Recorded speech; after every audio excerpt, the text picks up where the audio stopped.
Good evening, everyone. It's nice to be out here. It's a beautiful evening. As was previously mentioned, I am the executive director and the senior staff attorney for the Massachusetts Association of Health Boards. We are a membership association. We provide legal education and technical assistance to the 351 local boards of health in Massachusetts. I must underscore that while I am an attorney, I am not Great Barrington's attorney or any of your attorney. I am providing legal education and technical assistance. Legal advice comes from Great Barrington's attorney.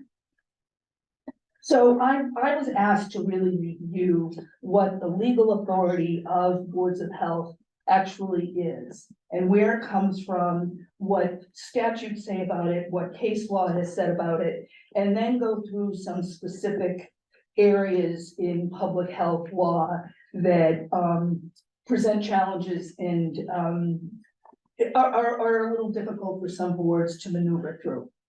So in public health law in general, the federal government really just sets minimum standards.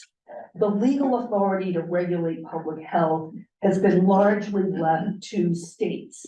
And in Massachusetts, our legislature has delegated a lot of that authority, the majority of that authority, to local boards of health, of which we have 351, and they all have the legal authority to enact laws.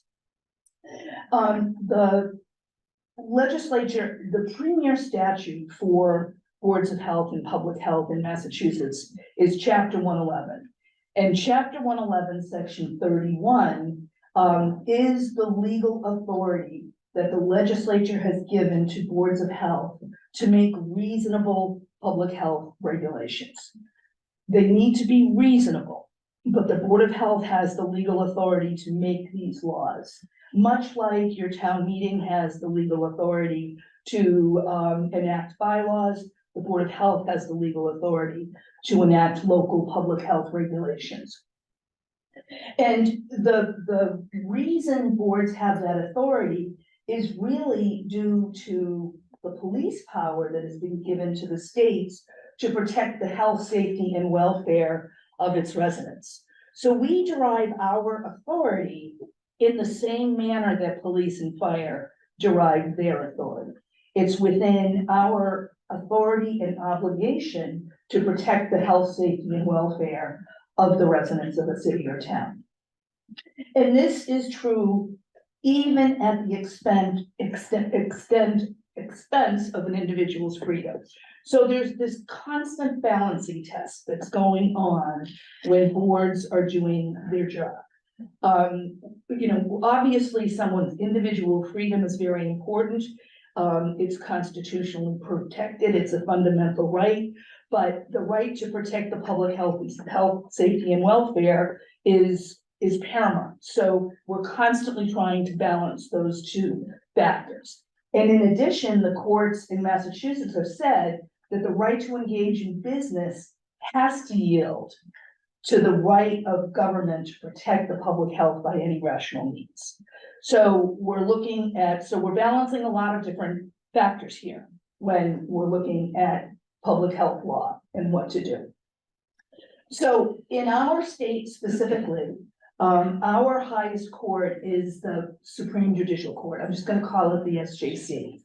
They have consistently upheld this right, this legal authority to enact reasonable public health regulations.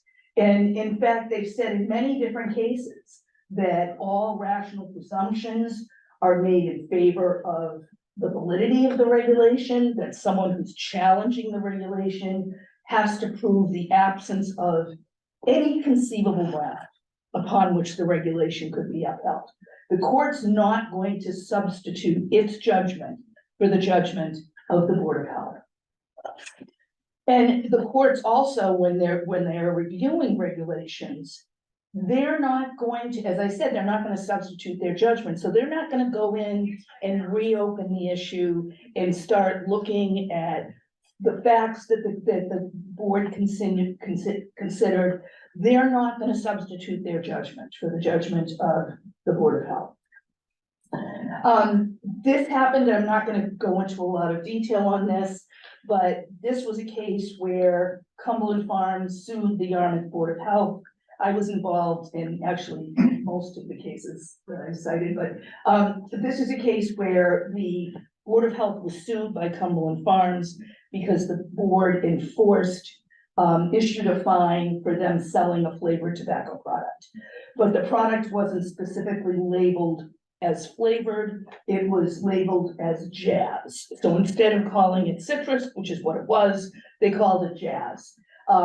They sued, Cumberland Farms sued, and the court ruled that the board has the legal authority to apply simple common sense in determining whether something is a flavored product or not. So it was another instance of the court deferring to the judgment of the Board of Health. And that's just an explanation of what the case said.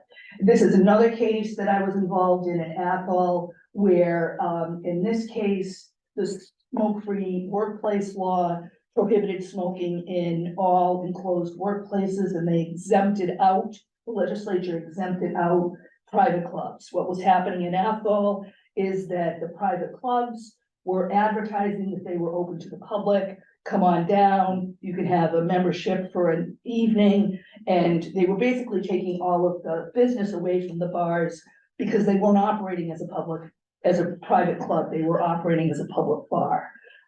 They were ticketed by the Board of Health, didn't stop them, they kept doing what they were doing. So the board wanted to know, well, what else can we do here? Nothing is working. And we said, well, further regulate it. Prohibit smoking in private clubs. You have the legal authority to do that. So that's what they did, and they were sued.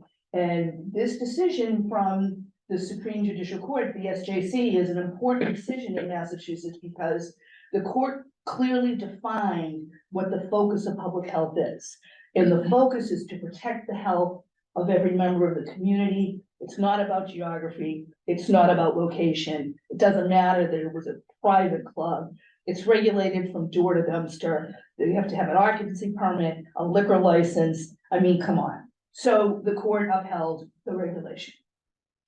So I've said that boards have a lot of legal authority.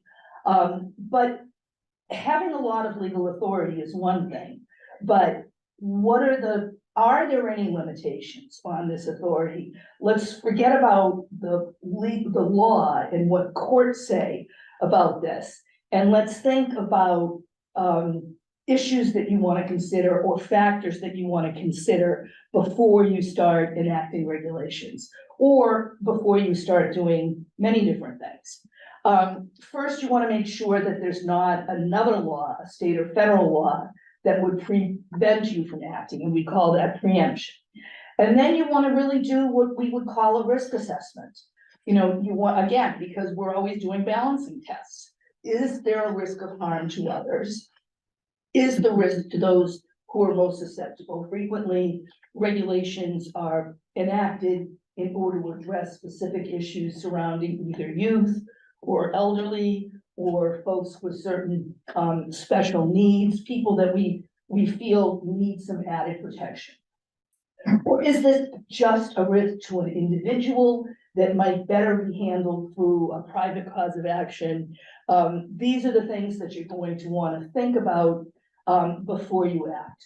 So the bottom line is, or the takeaway from this section is, just because you can doesn't mean you should. You're going to get upheld, but is this something that is in the best interest of the residents? Is this something that you can actually enforce? Whatever activity that you're thinking of entertaining, just because you can doesn't mean you should. So what do you want to think about? You want to think about whether what you're proposing is actually going to be effective. An example of this is in Brookline. Many years ago, probably 20 years ago, the Board of Health wanted to pass a regulation that prohibited the use of cell phones in cars. Now, is that related to public health? Is that a reasonable regulation? I think we could argue that it certainly is. It's dangerous to be driving while you're on a cell phone and not paying attention. But how is the Board of Health going to enforce that? The last time I looked, they don't have police cruisers, they don't have sirens, they don't have the manpower to actually stand out there and see whether someone is on a cell phone while they're driving. The intervention was not going to be effective because they didn't have the ability to enforce it. So what happened decades later, the legislature passed a law that prohibits the use of handheld cell phones, and the police can enforce it, which makes much more sense than a Board of Health. What do you have evidence to support your actions? Or is this something that you just think is the right thing to do? And that's a really hard one for some boards to really acknowledge. Do you have scientific evidence backing up your decision to do whatever it is, whether it's to regulate, whether it's to enforce, whatever it is? And is what you're doing fair and reasonable? I mean, we think, you know, the lofty goals and obligations of boards of health are one thing, but boards of health their members are members of the community. They may worship with you, kids may go to school with you. I mean, they need to think about what is fair and what is reasonable, and make sure that when they do that balancing test, they're comfortable with the way they have balanced the different needs of the different entities in town. So, as I said, I'm not going to go through this in detail, but the legislature in Massachusetts has delegated its power to local boards of health in a lot of different ways. Sometimes, like with the sanitary code, there's a sharing of power. Both the Department of Public Health and local Board of Health have the authority to enforce the sanitary code.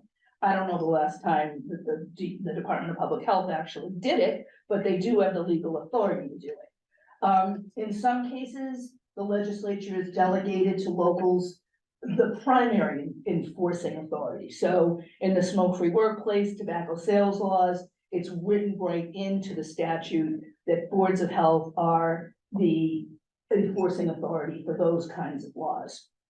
And boards can strengthen laws, they just can't make them less strict than state laws. So I talked a little bit about section 31, which is the general regulatory authority. Now I'm going to talk a little bit about some specific authority that's granted in chapter 111 to local boards of health.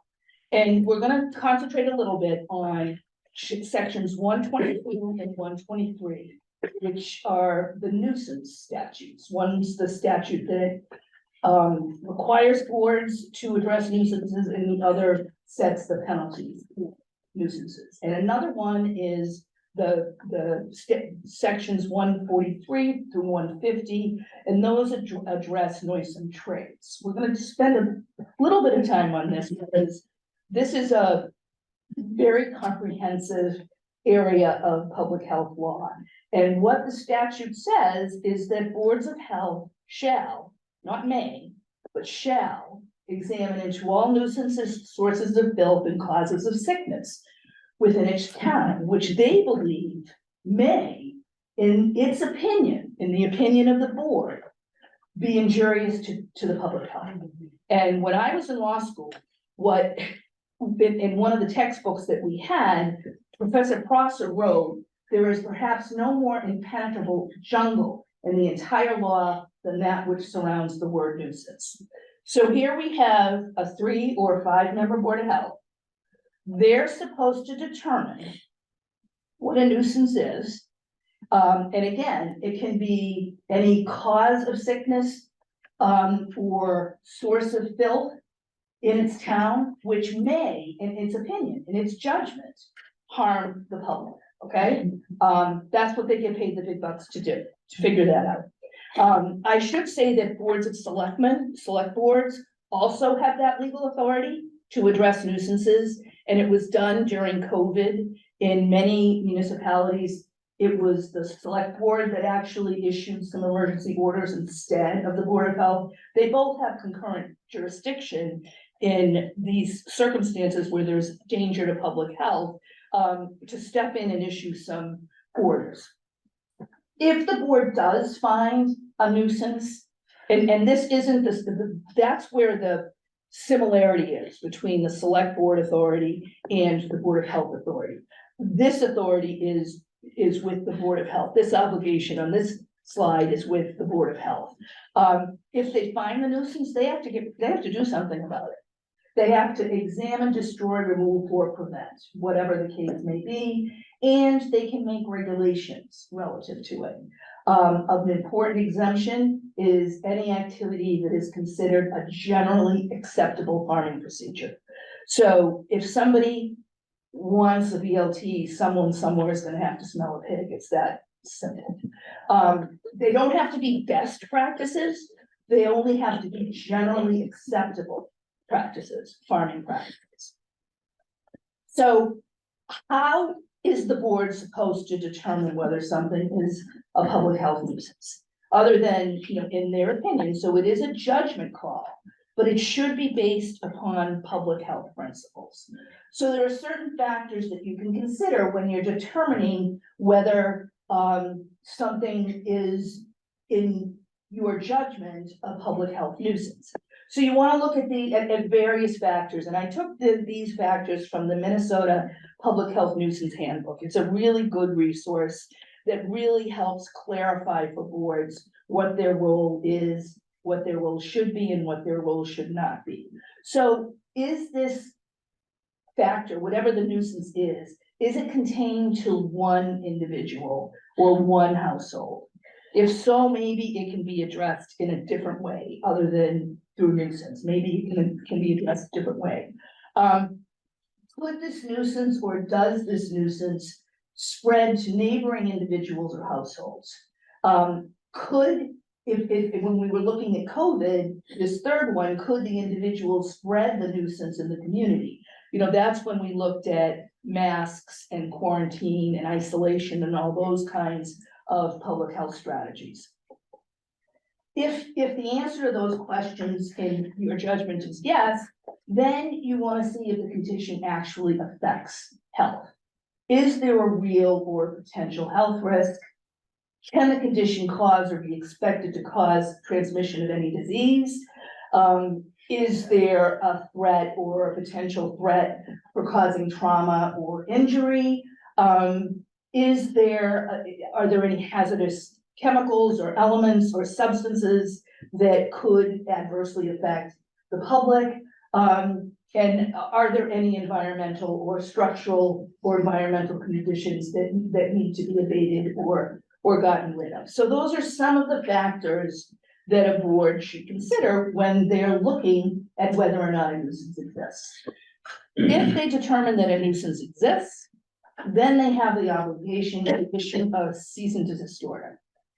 Basically asking the alleged offender to stop creating this nuisance, come before the Board of Health and explain how they're going to abate the nuisance. And that depends on the circumstances. Sometimes it's something that can be done immediately. If you're using lead paint in a home where kids are, that can be stopped immediately. Some nuisances are harder and more challenging to stop on a dime. So that's going to depend. And we do have some templates that we can share with you. Again, they're sample templates for issuing a cease and desist order. We've done them for many things, and we're perfectly able to help create templates, but again, only in conjunction with the lawyer for Great Barrington or whatever town we're talking about. So isolation and quarantine, I'm not going to go through this because it's in the interest of time. But one of the things that we did during COVID was, instead of relying on the statutes for isolation and quarantine, which were so old that if you issue a quarantine order to a person that is employed, that has a job and therefore can't go to his job or her job because they're home, we had to compensate them for their daily wages to the tune of $2. That's how old the statutes are. So instead of using isolation and quarantine statutes, we looked at the nuisance statute. And we used the nuisance statute as a way, not to fine anyone, nobody wanted to do that, but to get them into compliance. Because the big part about what we do in public health law is we're not there to punish. We're there to get compliance. We want to try to help remedy a situation. We don't want to put people in jail. We want to get people to comply so that everyone is safe. Race and trade is another one. And this is an interesting section of the statute of chapter 111, because it says that noisome trade can be something that actually is harmful to one's personal property.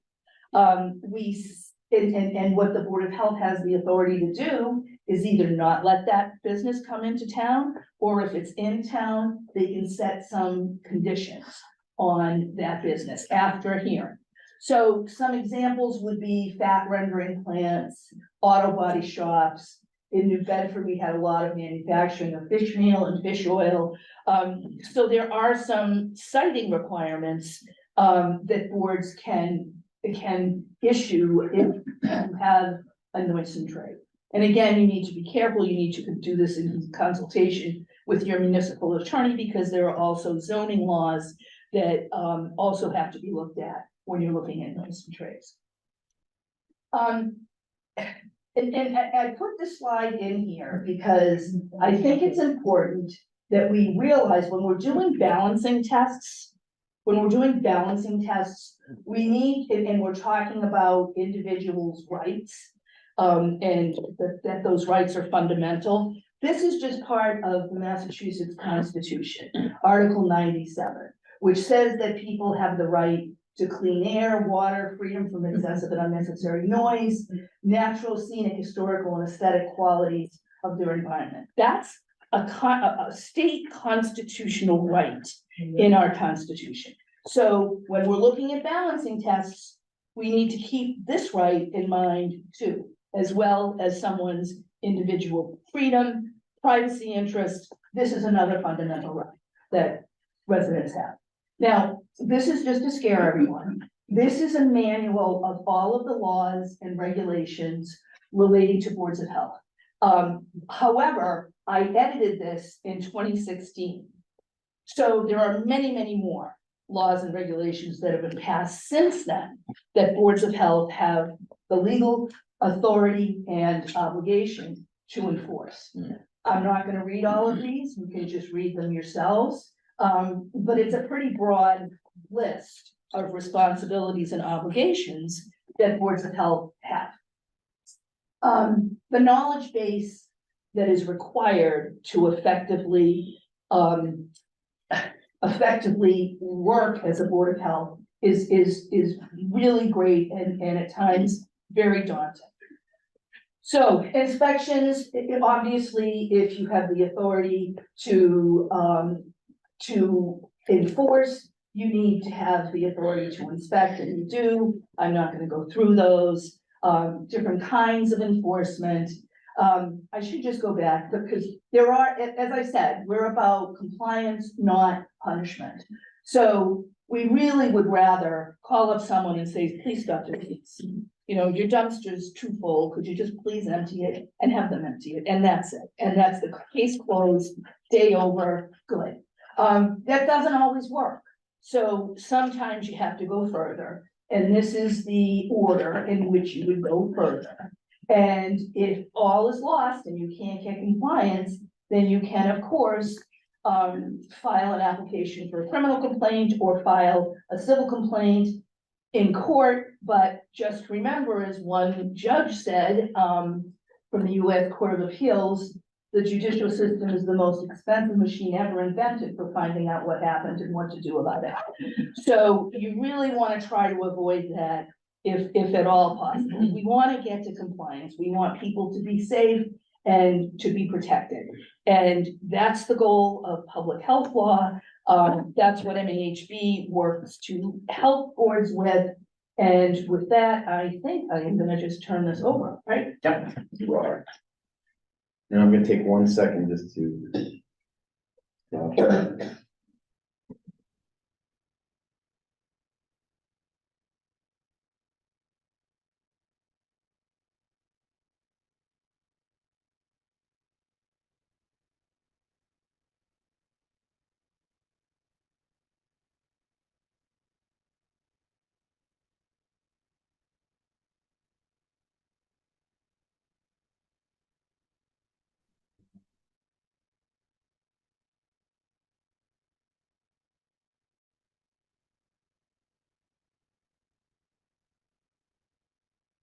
So, as you can see, this is really more aimed at them than you, but I think the fact that you're hearing the presentation that Cheryl did is, I could see a lot of minds working. I saw a lot of smiles and nods on certain slides.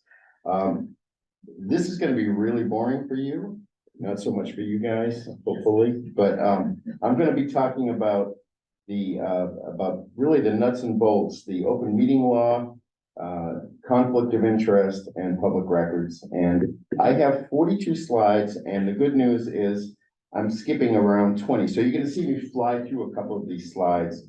I'm gonna tell you if there's something worth seeing, but the reason I did it was that I'm leaving the boards, both boards, with our slideshows and with a printout. And hopefully, if you have questions, you won't have to run to the books. You'll be able to just grab the slideshow and work off of that. So that's why there's gonna be a lot of fluff in here. So, I also have the standard disclaimer for MAHB that we're not giving legal advice. I am no longer a practicing attorney. I am a retired attorney at this point, and so I know that the news media said 2 lawyers are coming. 1 lawyer is here and 1 retired lawyer is here. So I just want to put that out there for everybody. And so we're going to start with talking about the public records law. And your Board of Health, and I don't read slides. I've always said there's a special place in hell for people who read their slides to you. So I won't do that. But basically anything that you generate, if it's an email, a text message, mail, snail mail, you have to maintain all of those records for public inspection, because even though it might be an email from your personal account to one of these folks back and forth, that is public record. So you have to maintain those. And you're gonna get to see how I skip the next slide. Because these are things that are good to know. This is for your own resources for later. But this is really a danger slide.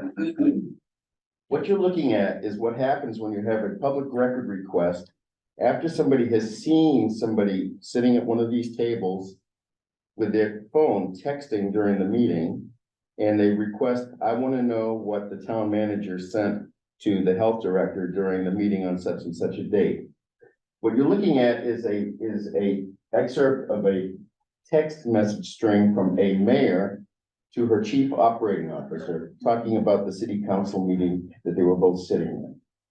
You know, I can't take this because they're assholes, in my opinion. Some of them, I swear, are the most disgusting human beings. This is about city councilors from the mayor that I've ever met. It's so painful. Good night, you did well on enough of the abuse.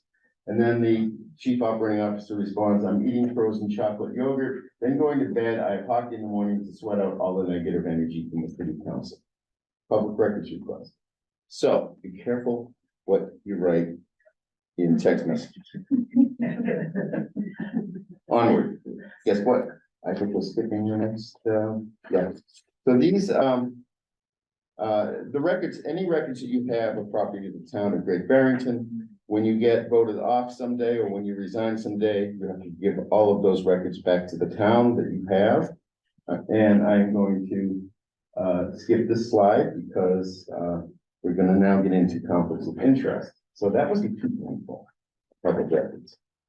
It will get more painful in a moment, I promise.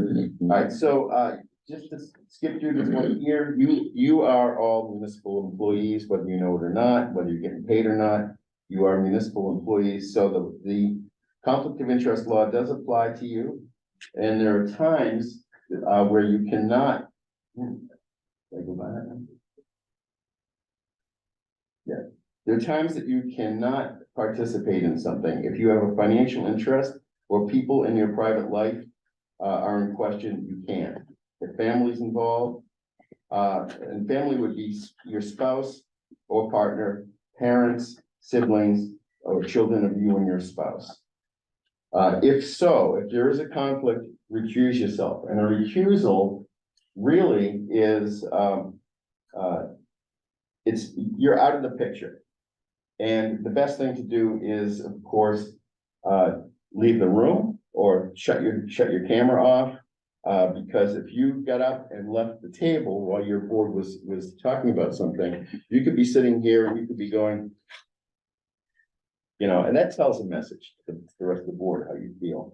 So if you're not in the room, that won't happen. So we always advise the board members, Board of Health members, as does the State Ethics Commission, to just leave the room or shut your camera off. If you're recusing yourself, you should not be participating. You can't participate in the discussion and then just say, I recuse now, we're doing the vote. You're out of the whole thing for the whole picture. Okay, so, scope. I think I've already done this one enough. Yeah, we don't need to do that one.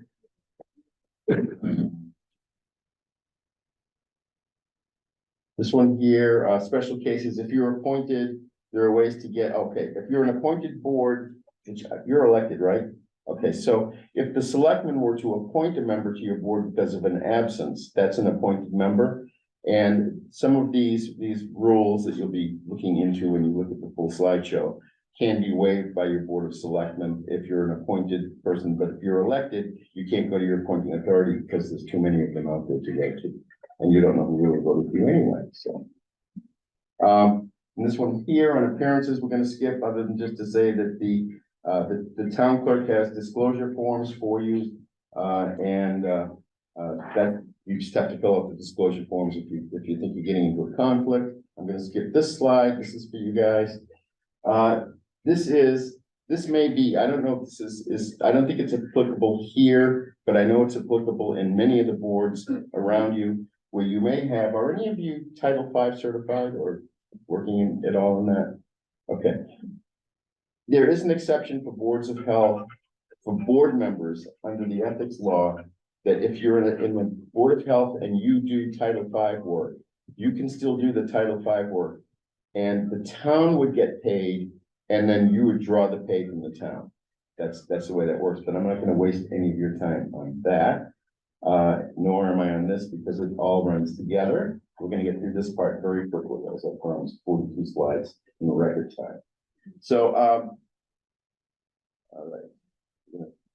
If you do have people here who are on multiple boards, right? I think are you on 2 boards? 4. How many? 4. But you're not getting paid. I only have 1. Okay, good. You can't get paid on 2. That's Right. all right. So you knew that. I didn't have to say that, but I knew that you were. I didn't know 4. Wow. Anyone else doing anything around here? Everyone. It's a small town. Yes, it is. Yes, it is. Okay, so and I'm gonna skip through this, other than to say that you can't accept gifts over $50 a year from any particular person. And of course, it's illegal to accept a bribe. I don't think we need to say that, but I think we do that anyhow. Here's your resources. Now here's where we're gonna get into some interesting stuff. And I do have a bunch to skip still, so don't get disheartened, but there is some important stuff here. We have an open meeting law for purposes of transparency, and sometimes the public wants to know things. They want to participate in the process, and the reason for open meeting law is exactly what's going on here today, which is, I think, one of the most amazing things about American government is that these people speak to you and you react, and this is, both your boards are very reactive to what the crowd says, and that's really commendable. But it's also your obligation under the law. And so really, what is an open meeting? A meeting is a deliberation by a quorum. And there'd be a communication on public business as part of the definition of what a deliberation is. Anything basically that you might end up voting on at some point is considered a deliberation. And we're going to talk in a second about like what happens when you meet on the street and have a little chat or anything like that. We'll get to that. That is deliberation, and that could be a violation in and of itself. What is not deliberation is ministerial actions, like just talking about anybody got anything for me for the agenda this month that you want me to put on, or things of that sort. And what is also not a deliberation is a conversation between less than a quorum. Unfortunately, on a Board of Health with 3 people, that's a quorum. As soon as you talk to Ruby, you're a quorum. You guys, I think there's 5 of you on your board, okay, on the select board, so you can have 2 people talk without any, that's not a deliberation, but when one of those people goes to the third person, it sounds like the game of telephone, if you remember that game, that's becomes a deliberation, because now you have gone to the quorum.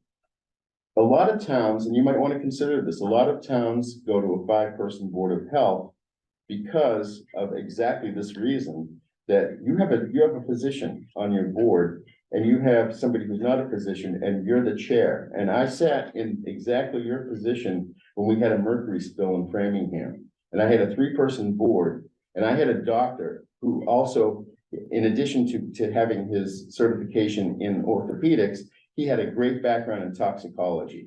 And I wanted to call him the night of the spill and say, what do I do? Because the school superintendent is asking me, will the Board of Health sign off on a closure of the school, because it gets into all sorts of desi things when the school closes. And when a Board of Health closes, it's closed.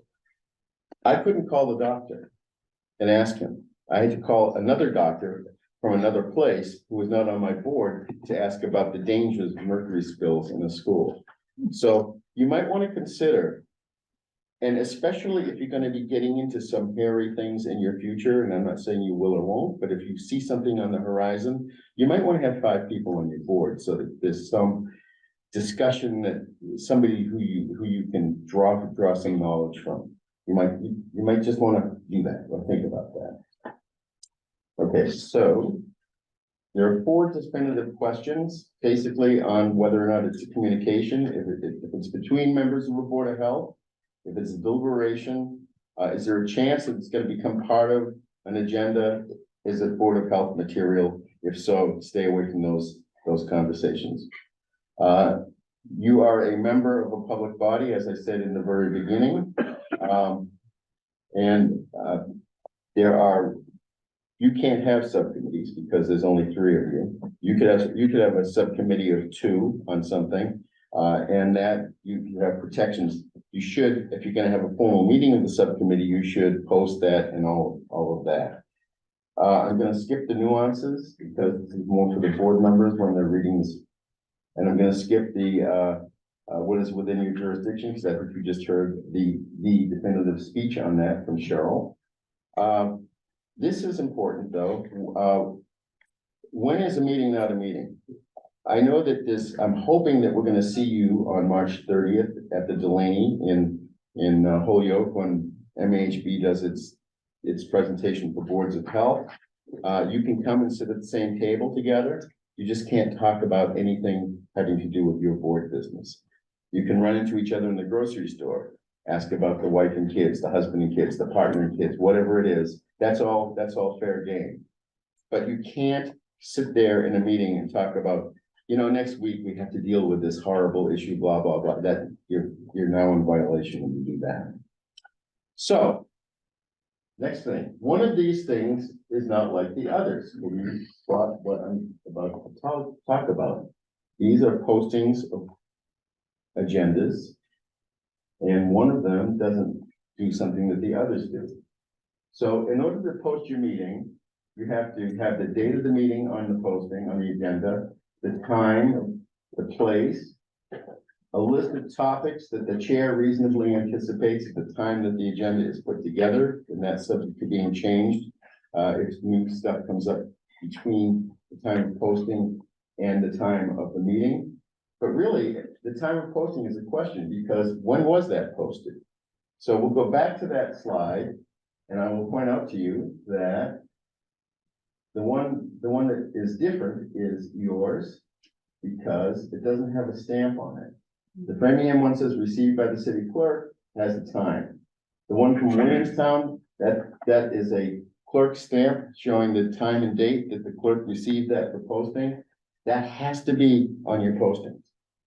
That is part of the open meeting law. You have to have a clerk stamp when you put it online. So our paper copies do downstairs, and our online agendas are date time stamped automatically when they're posted by the website. Okay, so there is a way to determine that on yours. Okay. Many of them, I actually spent a long time on this slide today because I was having trouble in Berkshire County, finding a town that actually puts it on the agenda, and I'm not certain, you might want to check with KP on whether or not, you might have to have it, I think you have to have it posted with the stamp on it, but that's something that we will let you talk to your lawyer about, but definitely you have to have that on there. Okay, so I'm gonna get through the slide again real fast, okay? And you can also, amend up until reasonably before the meeting. So if you got something at 4 o'clock in the afternoon, you're not gonna be able to amend your posting at that point. But if you got it 9 in the morning, 8 in the morning, something like that, it was in your morning email, you might want to repost the meeting, and it would say amended posting on the top of it. There is a rule that says that these postings have to be visible to the public 24/7. And in the old days, I bet, without knowing for sure, but I bet in the old days in front of this building, there was probably something, oh, maybe back then it wasn't even the law yet, but many places had a bulletin board out in front of the town hall, and they would post all of their meetings on the bulletin board. Because that's 24/7. They always have it near the clerk's office. And I wonder whether a lot of towns still put it physically at the clerk's office outside the door, inside the building, but that's not 24/7 accessibility. Interesting thing is that if your website crashes for some reason, for more than 6 hours, the open meeting law says that you have to repost all of the meetings that are to occur within the 48 hours. So tomorrow night, if it crashed tonight, tomorrow night's meetings for the town would have to be closed, would have to be postponed until next week.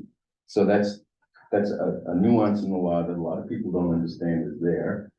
Specificity, if you know that you're gonna be taking a vote on something, you have to really identify what it is you're gonna be taking a vote on. That's part of the public knowledge and public notice. I'm gonna skip through the handling of minutes because I don't think that that's really an issue for you guys, and you get the resources here again. I'll skip through the ADA portion, and I'll go right to the top 10, the 10 purposes of executive session. And really for boards of health, I think that numbers 1, 3, 7, 8, and 10 are really, those are the ones that are bolded. Those are the only ones that really you're gonna ever be confronted with. And it's gonna be probably number 1. It's gonna be the one that you're not gonna realize that maybe you should be realizing that there's something there. If you have a hoarding case, it comes before the Board of Health. That's a psychological issue for some people. It's an issue of mental health. So hoarding cases should be handled in executive session, and I include that all the time in the speech because I don't think any Board of Health realizes that until the hoarder is sitting there in tears with their whole life crashing in front of them. And then you go, oh my God, why am I doing this in public to this poor person? And I actually happened to me once when I was a chair, and I stopped the hearing, and I said, we're gonna have to come back in 2 days. And I reposted it as an executive session. But that's something that I think that as a board, you guys are gonna run into lots of things that have to do with mental health and physical condition. This is not about like an employee. A lot of people think that this provision is when you guys are talking about an employee, but it's really from a Board of Health standpoint, we're more concerned with the people that are coming before the board that have psychological issues. And that would really be, I think your role as the administrator or as the agent to sort of pick up on that and red flag it and talk to the chair and say, should we be doing this in exec session? And I think I think that's death for this. So, and now we're gonna skip that one and we're gonna skip remote because you just saw as if it was on script. It was perfect. And then we'll skip this one. Recording the meeting. If somebody wants to record a meeting, all you have to do is say, I want to record this meeting. And you're not asking for permission. You're just announcing to the people who are in the room that there's a camera on. Right now, we know there's a camera on. But in some situations, without, you know, if we're not doing a hybrid or a remote meeting, there may be no cameras on, or some places it's always on television anyway. But you have to, even if that's happening, you have a right to record the meeting. But you just have to let the chair know you're doing it. You have to sit in one place. Cheryl and I, several months ago, were at a meeting where somebody came and, one of the board members was fighting with the chair, over whether or not things are getting in the minutes. So one of the board members actually set up a table right in front of the chair, faced a camera, not a phone, but a video camera, right in the face of the chair for the meeting, was recording the meeting, and somebody else in the room had an iPhone and was recording it and was walking around the room. And the chair said, "Sir, you have to sit down." He said, "I'm not sitting down. You can't make me sit down." And they adjourned the meeting moments after. Thank God Cheryl got done with her presentation. But it was just like that. And they adjourned the meeting on the first, she was the first order of business that night. The meeting never got to their agenda because this person was so out of order. So with respect, I think that's implied that as long as you're being respectful, you record the meeting. Here's the resources, and I'm done with this section. So that wasn't too painful. 42 slides, record time. Okay, so I'm gonna do, the next one is, oh, thank you. So I'll stop the share.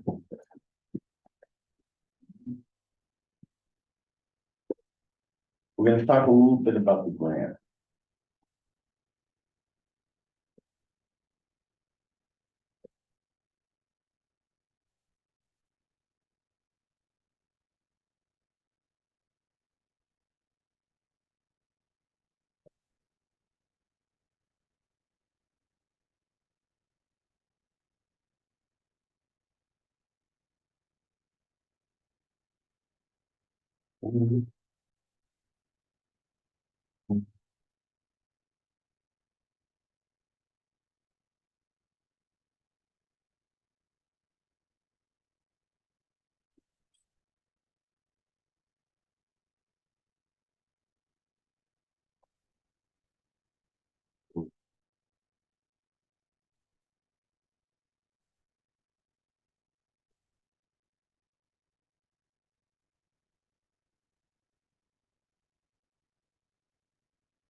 Thank you for bearing with me.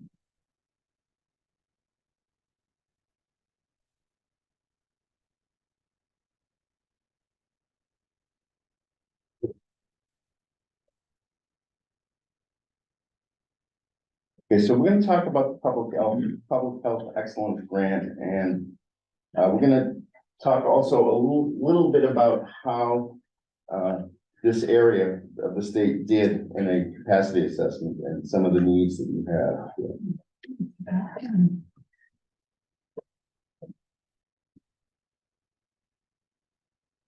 I don't have a lot of slides, but these are pretty full information.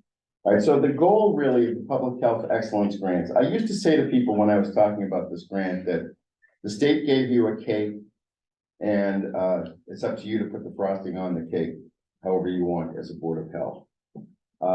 The Department of Public Health asked me to change that analogy and say the state's giving you a box of cake mix that has the frosting in it, and you can take that cake mix and you can do anything you want with it within certain limitations, as long as it's related to public health. You can add jimmies to it, you can put chocolate syrup in it, you can put pink food coloring in it, you do whatever you want with this cake. And that's what the grant program is gonna bring to you, an opportunity to build some public health resources, a workforce, and improve your numbers as to things that you can deliver to your community. So it all started in 2016 with the Special Commission on Local and Regional Health. And Cheryl actually was a member of that special commission. It consisted of hospitals, doctors, insurers, industry, legislators, public health spokespeople, and Cheryl. And,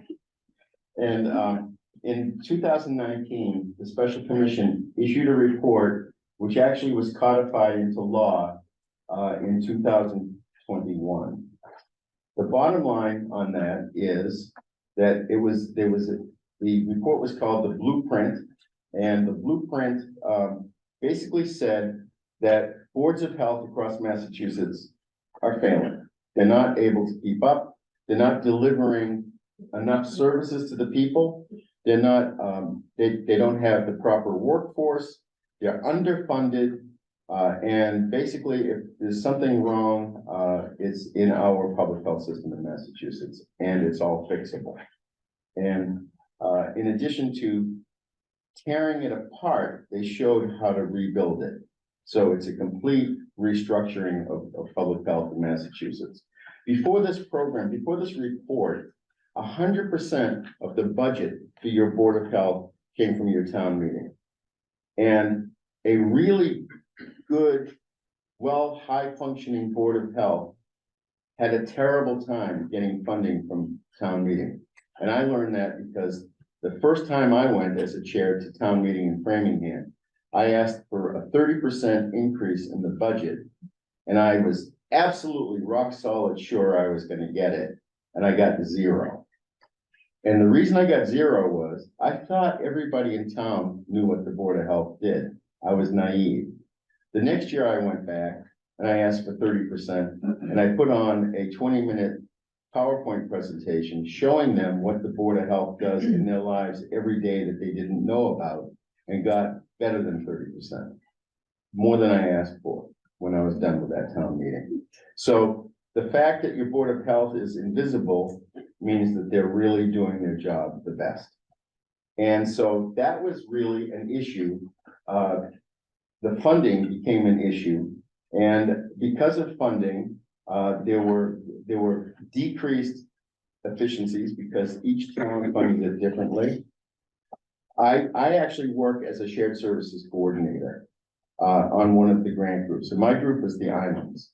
And I have one health department on one island that has a multi-million-dollar budget. It has 12 full-time employees, and they start their new inspectors at $90,000 a year without any trainings and certifications. Of course, you have to afford to live on that island.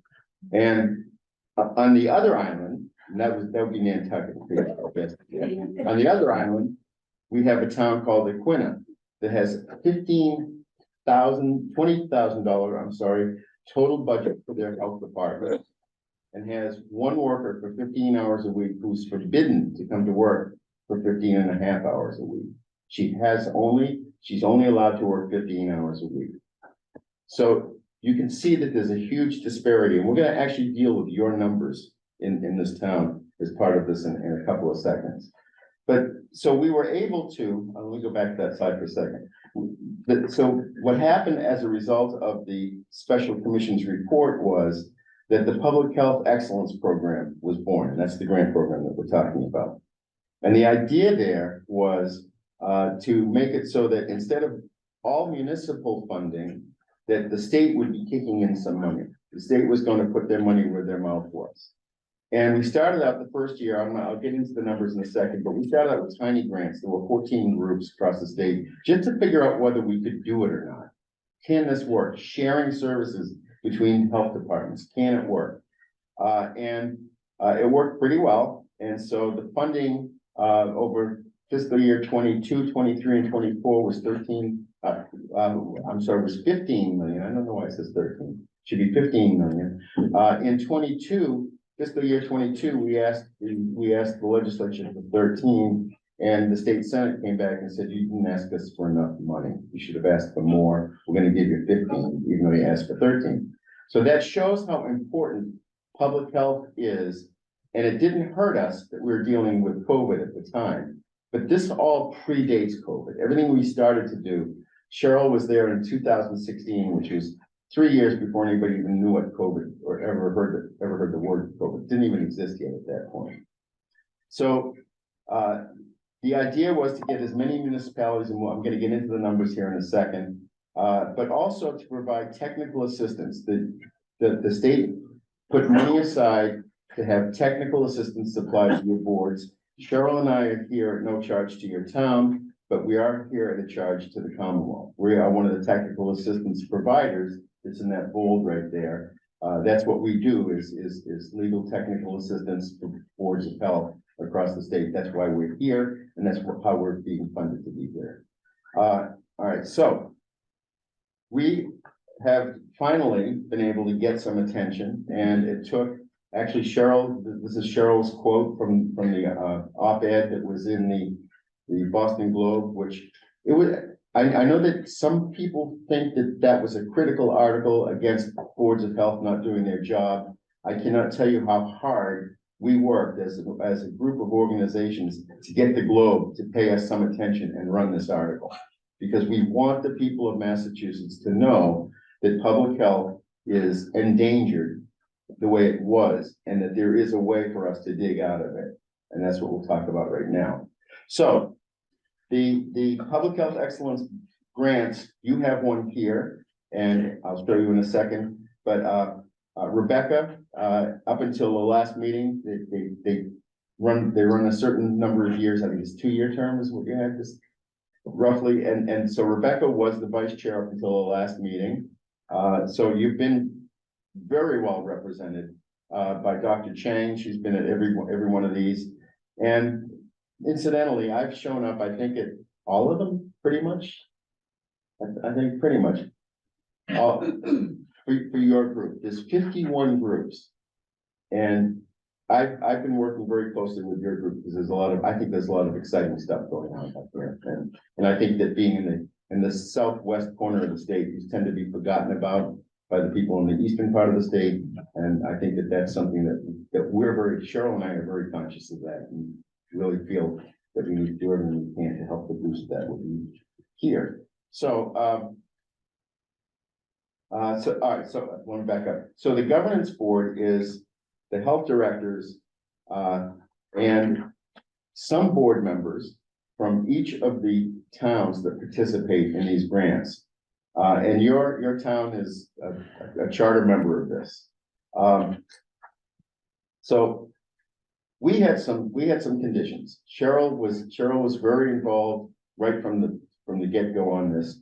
And one of the things that was a deal breaker for the entire grant program was that the boards of health could not give up any of their autonomy. They couldn't, if they were going to participate in this grant program, they can't be told what to do any more than they could have been if there was no grant program.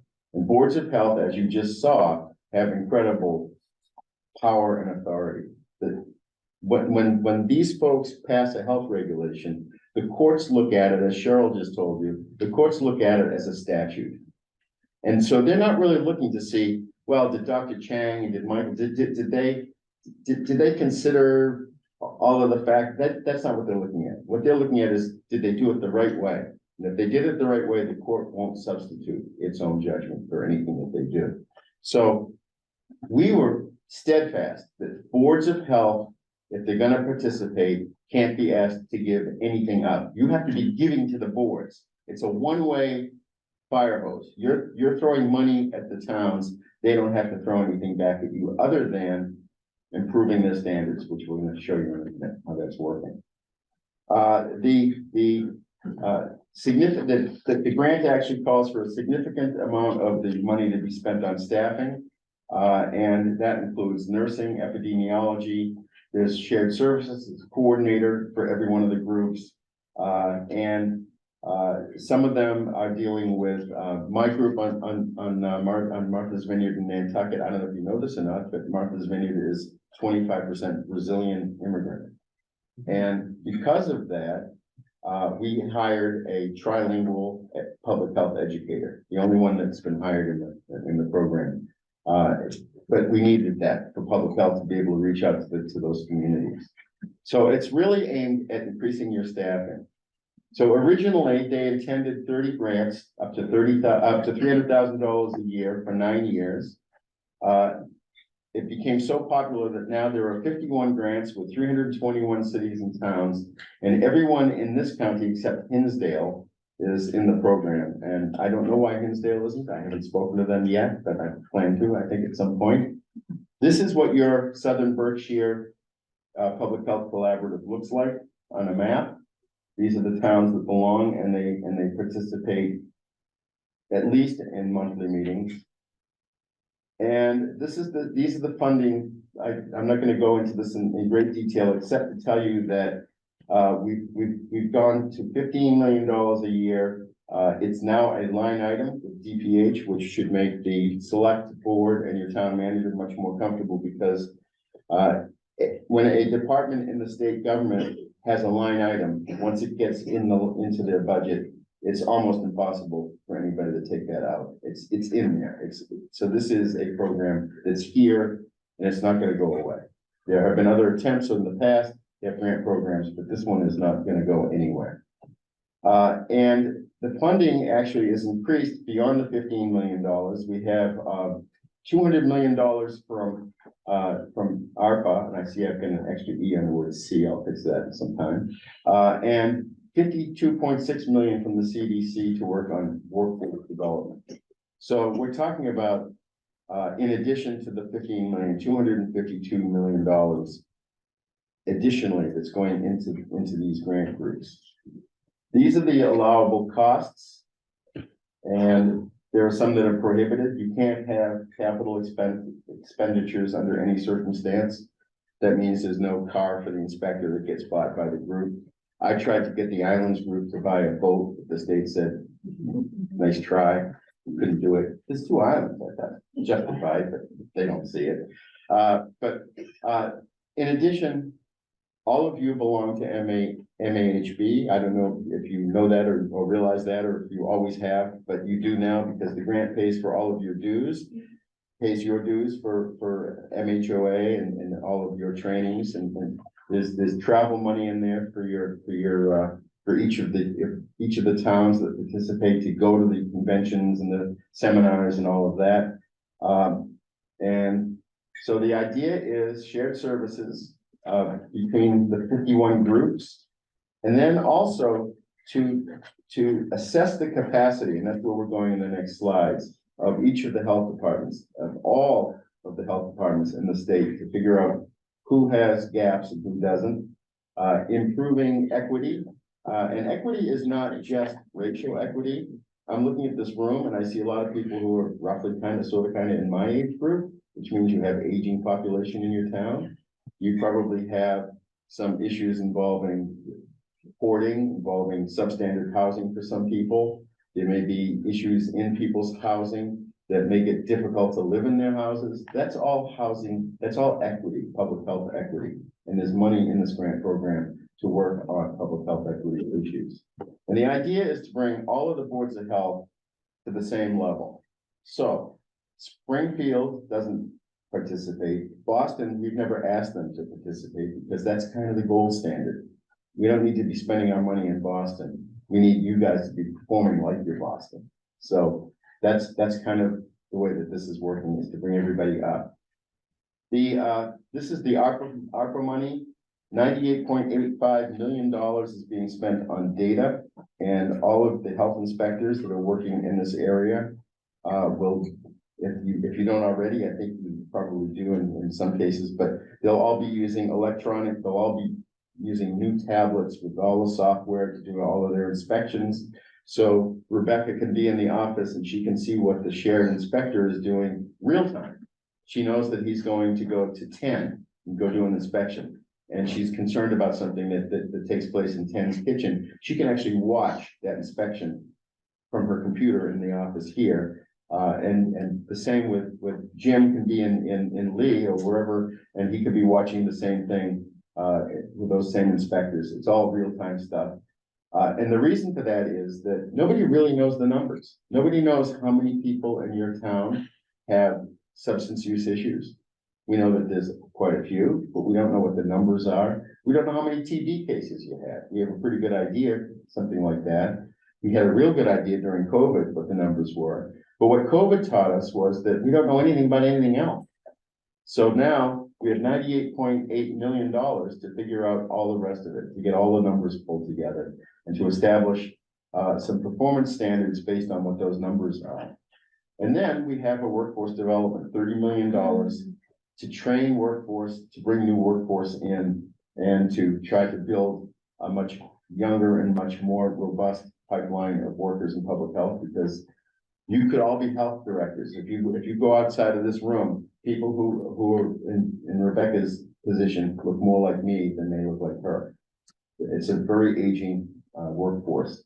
And then the next one is for capacity building and to really work with sharing all of the resources from one town to the next, because illnesses and social issues don't stop at the border of a town, unless you're in Nantucket, in which case you get the water to protect you.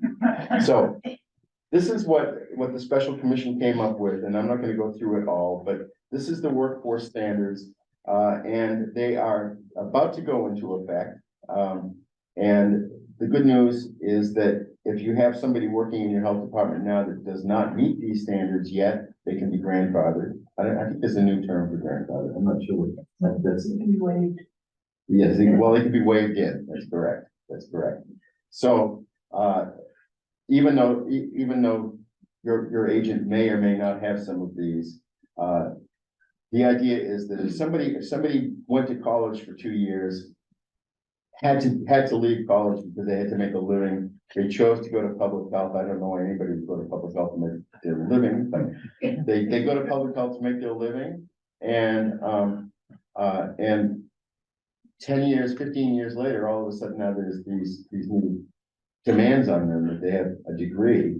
That wouldn't be fair, because they've moved on in their life and they've had too much experience to lose, too much lived experience to lose. So in order not to throw the baby out with the bathwater, the idea is to allow people to waive in. And there's just certain trainings and stuff that are all happening. This is the map of the capacity assessments across the Commonwealth. And you can see where you fall, that actually this area did not do well.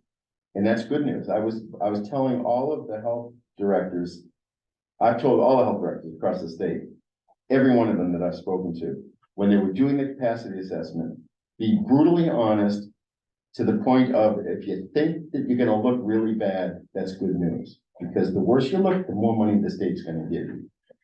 So there was no exaggeration here.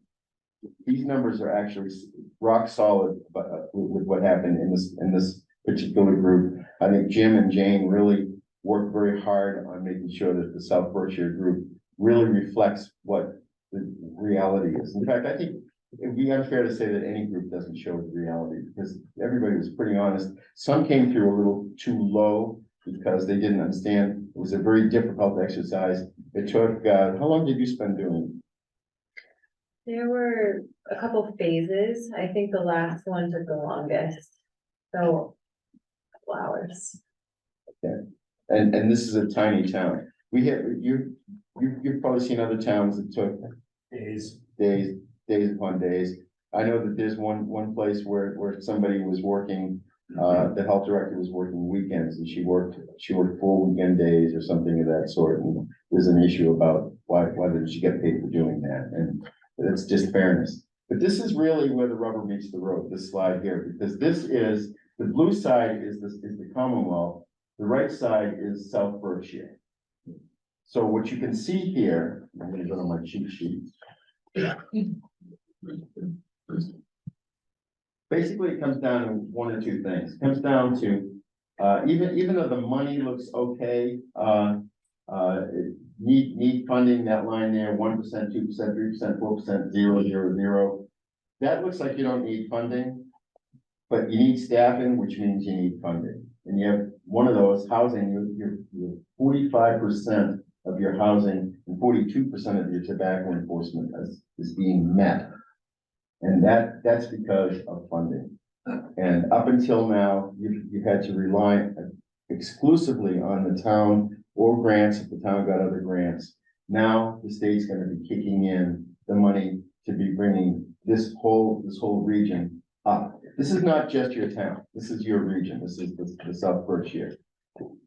that was another thing that Cheryl and I were insistent on. We did not want disaggregated town information because it's not fair to an individual town, because it could make the town look like it's not doing its job when it's struggling to do the job it's doing already. So out of fairness, the state did it by the grant group regions. And so that's where you fall on that.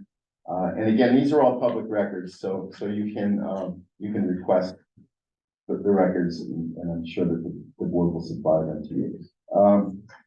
This is the, you can see the little red line on that list of, those are there's about 50 on that one there. And that's where you fall on the list of being able to deliver all of the services that are required in an ideal world, essentially. And so the state is saying that you need $36.98 per capita for your health budget. The town, the South Berkshire area has $25 per capita, and I'm willing to bet you that, without even knowing, because I have no way of knowing this, but I'm willing to bet you that this town drags that number up from some of the other towns. That's fair to say? I mean, they know. So I'm willing to bet that you pay, that you're doing at least $36.98 per capita. I think that if your town was not part of this group, I think that you'd be way down, that the group would be way down that list somewhere else, because you're carrying a lot of the weight for the other towns now. So, but that's very graphic, I think, and it really, it's a reality. This is a reality. So these are actually services that your town does not have to pay for right now, that are being provided by the South Berkshire Collaborative. And as you can see, there's a lot going on. The expansion areas, I'm guessing those are going to be a future hire. Is that what you're anticipating? Yes, and we already have a household hazardous waste program that's separate from this grant. Okay. Yeah. Okay. So, but that's what the grant brings to your town. And this is really basically what shared services are supposed to be. Is there a tobacco control collaborative? There is. Yep. Yes. All right, so that's a perfect example of a shared resource. You have somebody who does tobacco enforcement in your town, but doesn't work specifically for your town, in your town alone. And many towns have shared nursing and shared Title V septic systems and epidemiologists that they share. And then this is what it should, this is really, this slide here is put there so that people understand that a shared inspector, for instance, doesn't come to Great Barrington on Monday and go to Sheffield on Tuesday and Egremont on Tuesday afternoon. It's a shared person. And what happens is your health director at that meeting that takes place on a monthly basis will say, you know, I've got a lot of summer camps and swimming pools I have to do now because it's that time of the year. I could use some help on that. So the inspector will do all the swimming pools and all the summer camps in South Berkshire County. And that will be a shared service that will now be off of your agent's plate. It could be high-risk food, it could be low-risk food establishments. It's something that they decide as a collaborative that our inspector is going to go do whatever it is and take that off of everybody's plate. That gives your agent an opportunity maybe to bear down a little bit on some housing issues and some quality of life issues that she wants to deal with, but doesn't have time because there's not enough hours in the day. So that's the grant. And that's really our presentation for tonight. I know that you are wanting to talk a lot about the water. I don't think that it's appropriate for us to be dealing with that issue. We've given your Board of Health the tools. You've seen for yourselves what the tools are that are available to them. We will work, as Cheryl said, we will work if there are documents that you need drafted, we will work with your town council. We will talk to you, we will talk to people in the community if you want to communicate through your board. I'd rather have it come through your board. I don't want to have to get into answering emails for 900 and 32 people, or 850, I think is the actual number in that area that we're concerned with. But we are here for your Board of Health to help them with whatever you all decide as a town that you want to do. And we will remain as a resource to you. We want to just help wherever we can. So, and we feel horrible about the situation, just so you know. We know more than I'm comfortable knowing about the situation. And you know, Cheryl and I both have a lot of feelings about substandard housing and living conditions and substandard water supply and things of that sort. You know, back when I was practicing, I did the Woburn case. I think you've all probably heard about Woburn. That was my law firm. I was a partner at the firm for 9 years. I know about water issues. I started the litigation in Camp Lejeune. I had the original cases. So I know where I'm coming from. We will be there as a resource for your Board of Health. Anything else? I think now we take questions from both boards. Yeah, Ruby, go ahead. This new shared service that we're having and money that's coming toward us, do you know when that's going to happen? You're talking about the shared service money? Yes. You should already have some.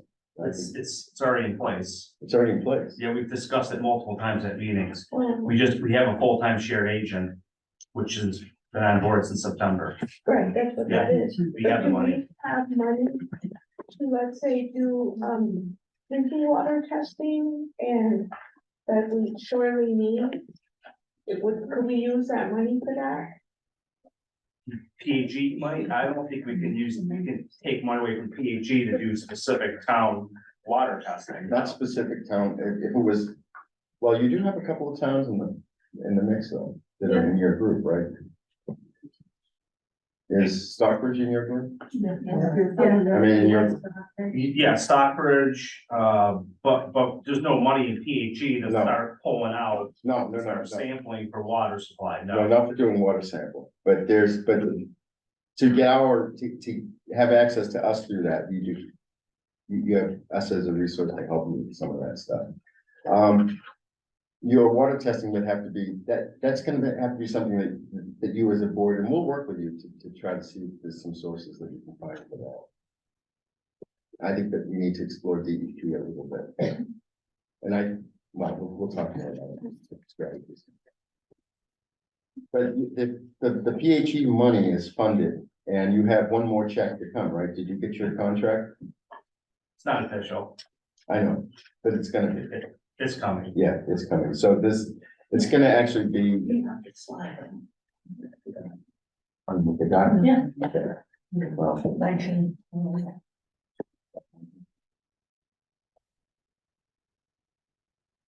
You got.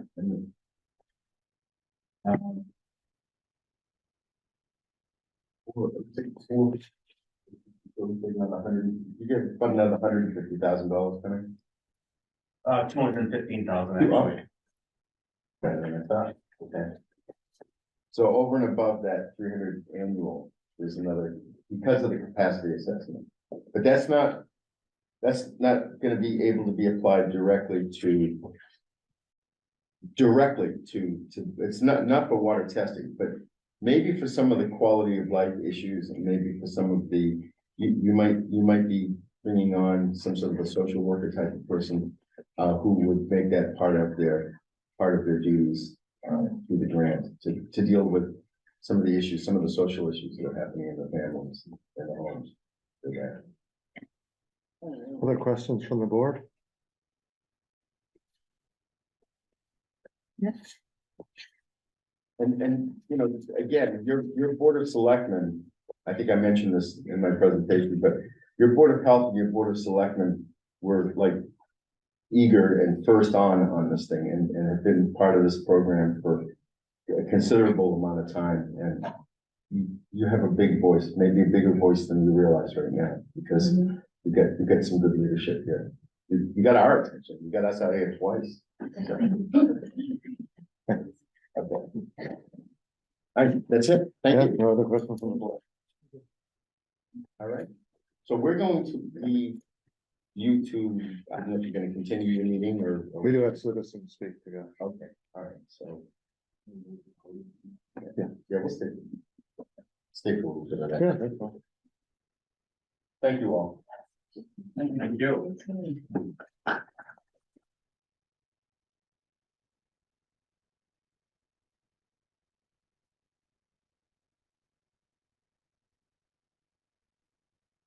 So if anyone wants to make a statement or talk, you have up to 3 minutes to do so. State your name and address for the record. And go right ahead. Hi, I'm Donna Jacobs, 260 Park Street, and I just want to comment on what an amazing presentation this was this evening. I think it was pretty mind-boggling for a lot of us. We've learned a lot that we didn't know, particularly Article 97. People have the right to clean air and water. I took some notes. That the Board of Health should assure safe drinking water. That the Board of Health is responsible for periodic inspections, and somehow water testing seems to fall under periodic inspections. Maybe I'm wrong, but I don't know how else you inspect a public health service like clean drinking water without testing. So I really hope the funds will be available. We can get some independent testing, and that those of us who have been rationing water, buying water, filtering water, not drinking water because we're rationing water, can go to our taps without anxiety and start drinking from our taps, because we'll know independently, independent testing will tell us it's okay. Thanks.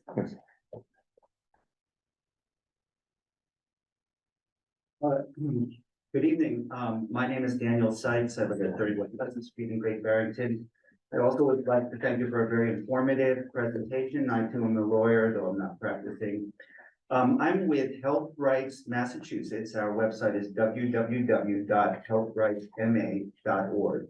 And we're advocating for legislation that preserves the fundamental right to bodily autonomy and informed consent for all medical procedures. And what that means is no one should be able to force you to get any medical procedure, such as a shot or whatever, unless that is your personal choice.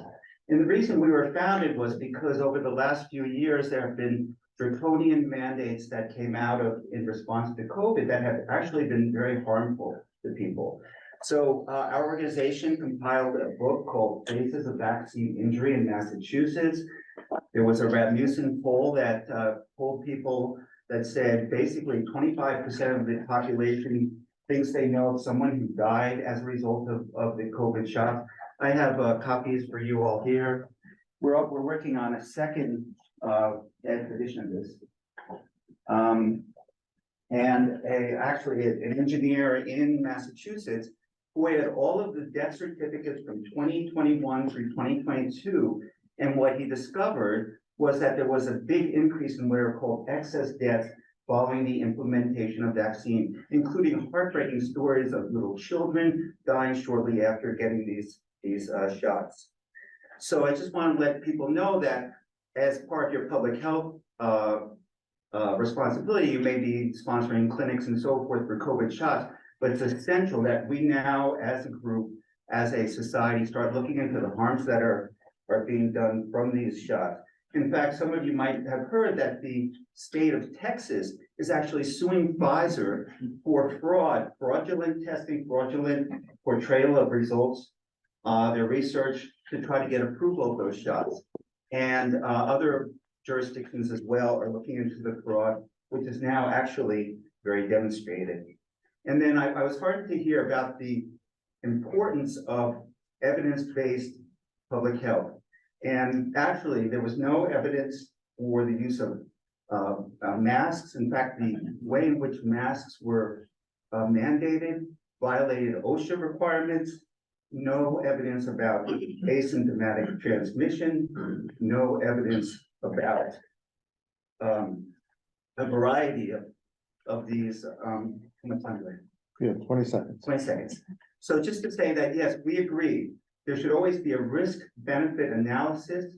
And especially, we know that suicide rates have gone up because of the isolation, drug addiction rates all sorts of farms, 3.3 million businesses, many small and medium, owned by minority people, went out of business. Millions of people lost their jobs. This too impacts public health.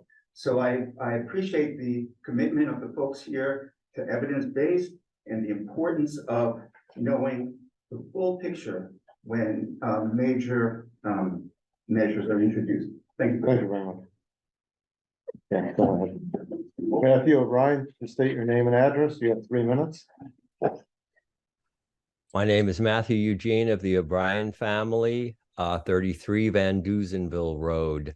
I wanted to thank the two lawyers for coming out tonight. I especially liked the woman who was mentioning balancing the rights of the men and women that live in the town of Great Barrington, with, the harm that can be done to the public.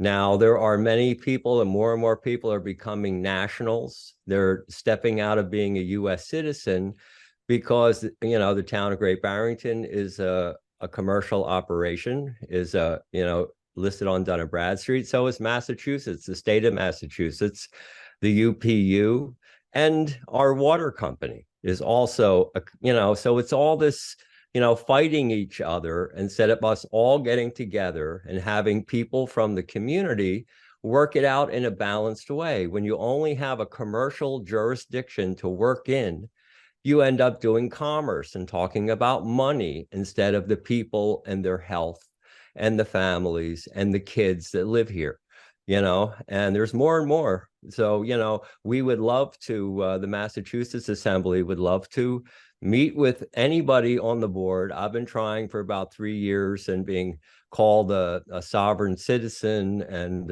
not treated very nicely, but, I took it. I understand where people's minds are at, so I'm not upset or anything.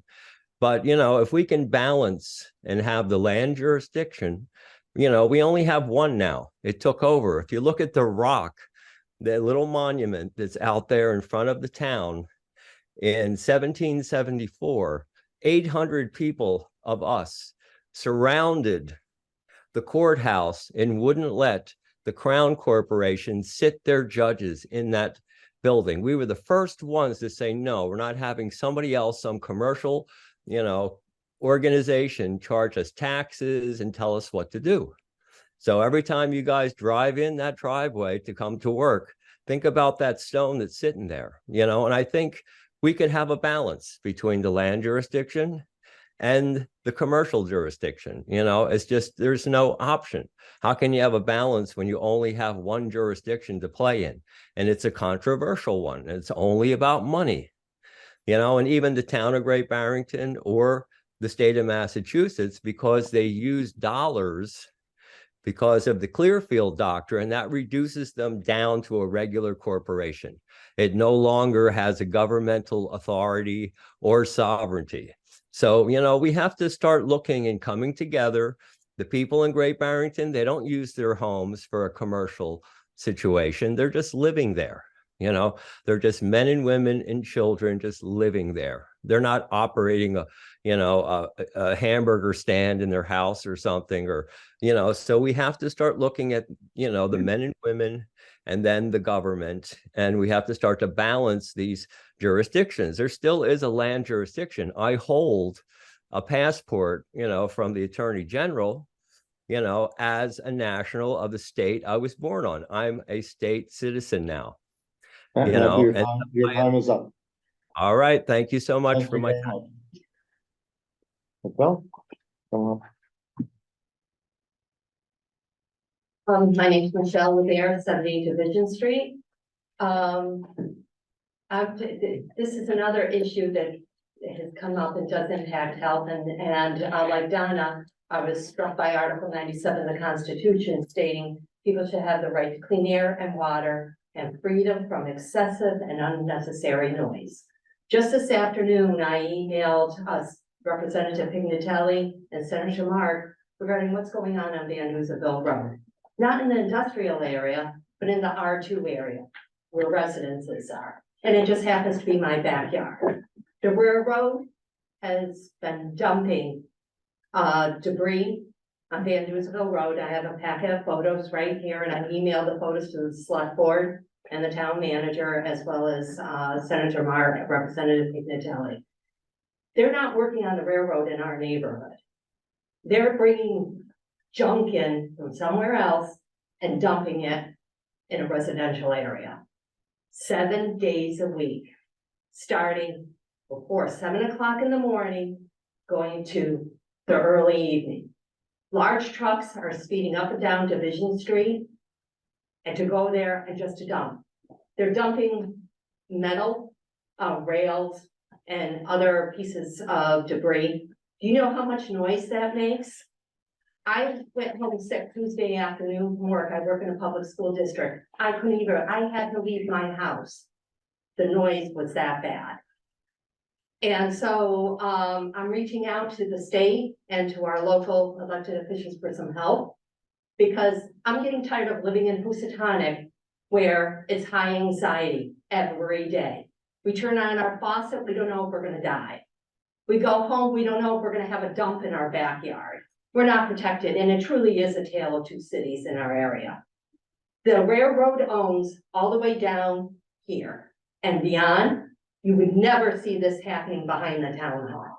Why is it happening in my neighborhood? And again, in R2 zone. What's scary is the planning board has had meetings regarding industrial zones, and there's an industrial zone right above this.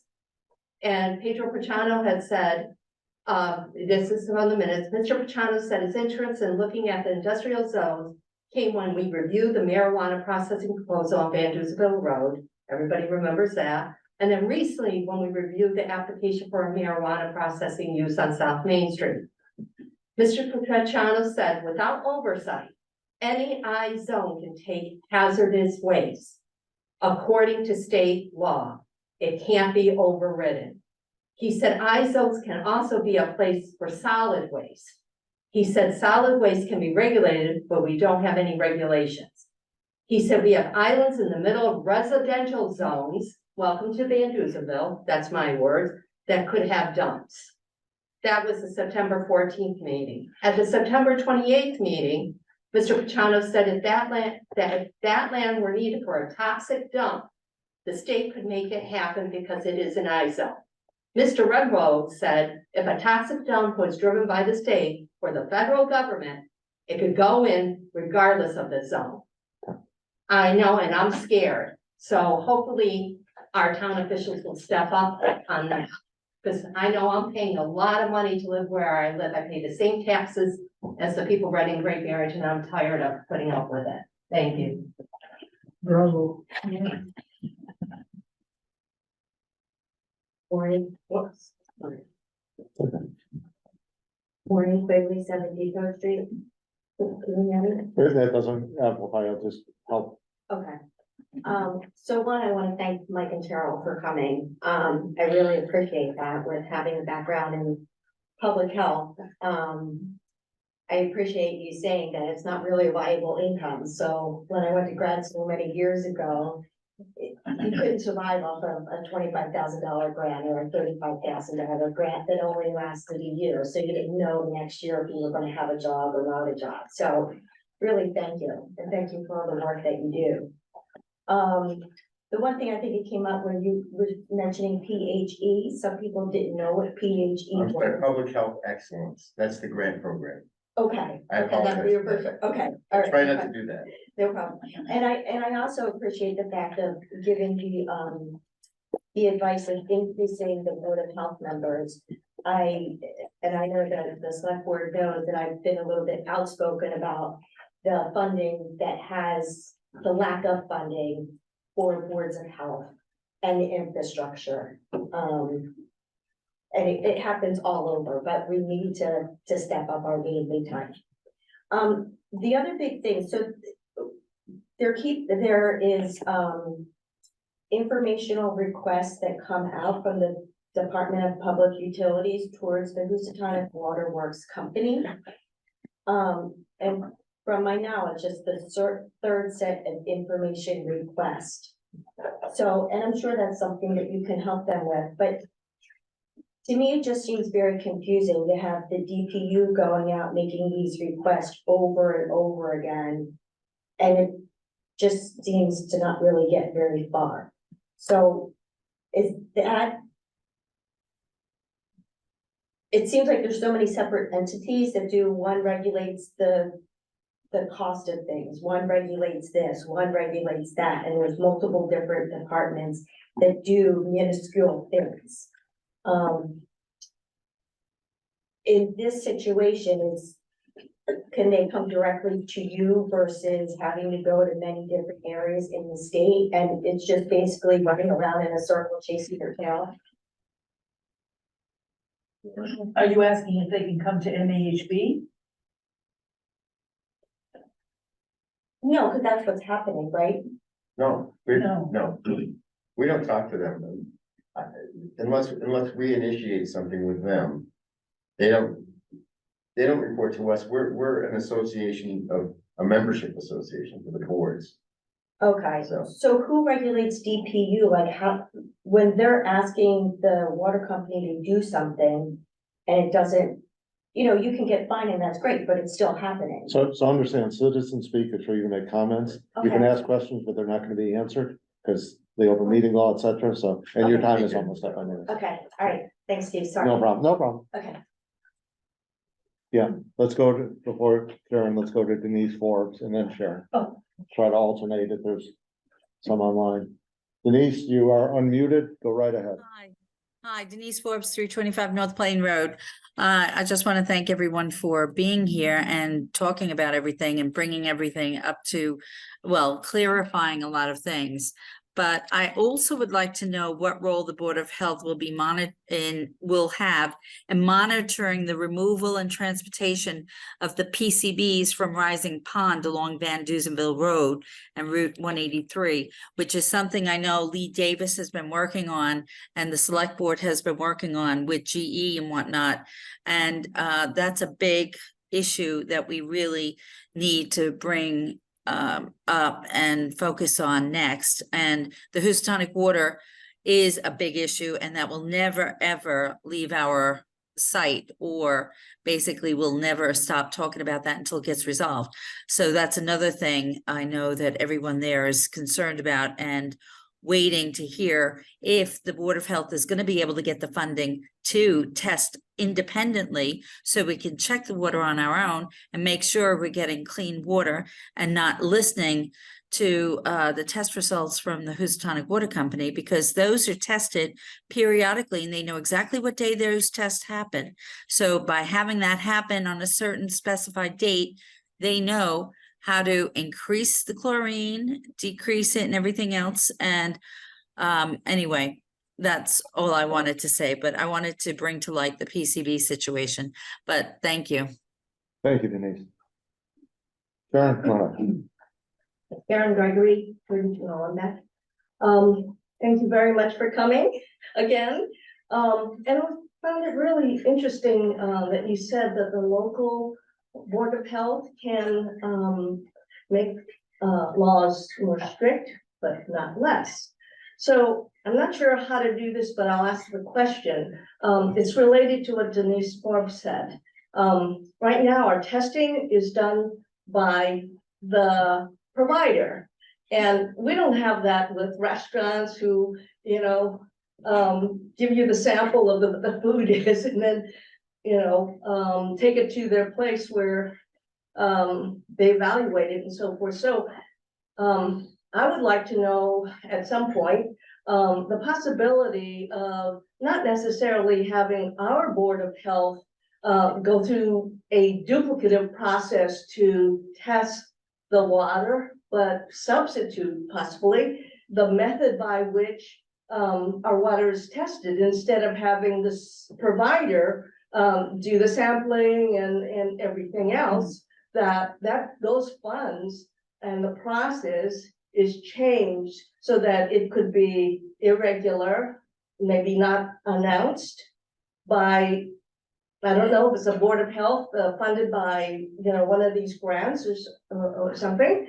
And more frequently, especially in this time of stress, than once a quarter, because, if you pass it once a quarter, then, everything's fine for the other days of the month. So anyway, that's many of our concerns.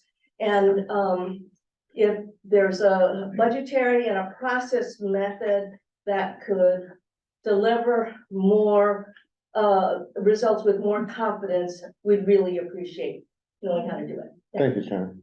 Anyone else? Yeah, go right ahead.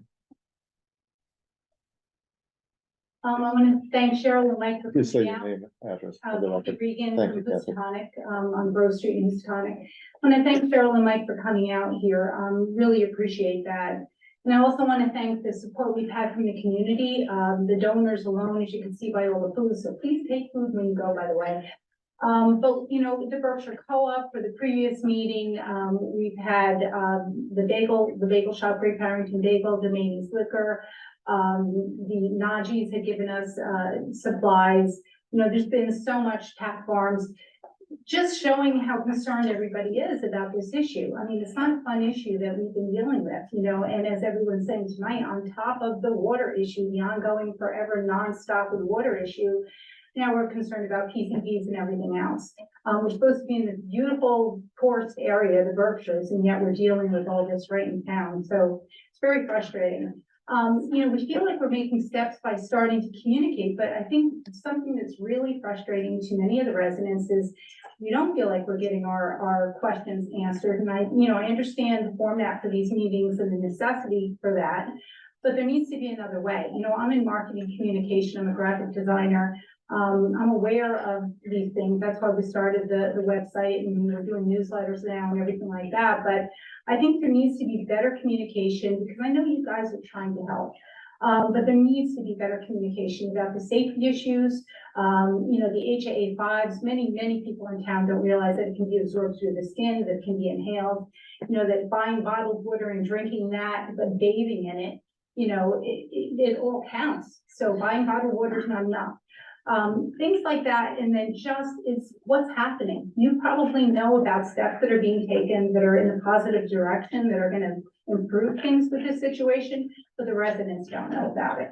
So I think we need to have more communication, more going back and forth with questions, actually getting answers, and understanding the whole picture and where it's leading to, so that people can feel more positive about where they're going, and there's less conflict and bad feelings with everyone. Thank you very much. Thanks. Father? Claudia Shapiro, 78 North Plain Road. I'm just going to make a comment on what Michelle said. On chapter 40, A, section 9, Michelle, special permits. This directed towards me, that's all. A developer applying for a hazardous waste facility cannot be denied in a public recharge area in an industrial zone unless the city or town has put in a provision in their zoning bylaw against such. Unfortunately, the town of Great Barrington added a provision specifically to the Water Quality Protection Overlay District for an extensive combustion facility in 2010 to the bylaw. So my concern is I know that the airport has just been permitted as a Colossal Great Barrington Regional Airport behind my back. And my concern is I know that they are going to be going on the annual town meeting.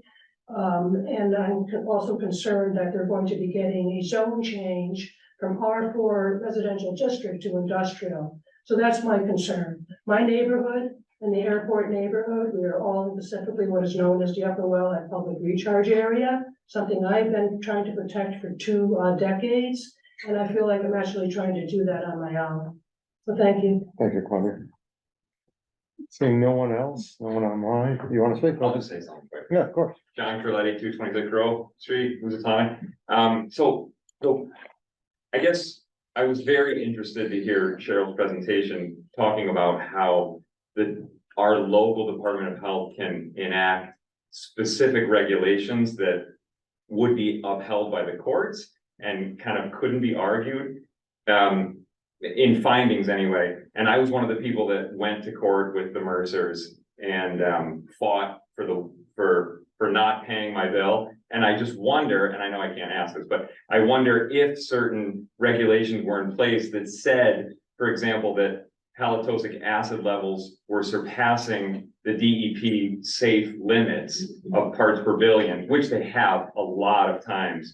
If there was some way that could be enacted that said, customers would not be responsible for paying said water bill when the parts per billion were in excess of safe drinking water levels. Because the courts kind of didn't see it that way, but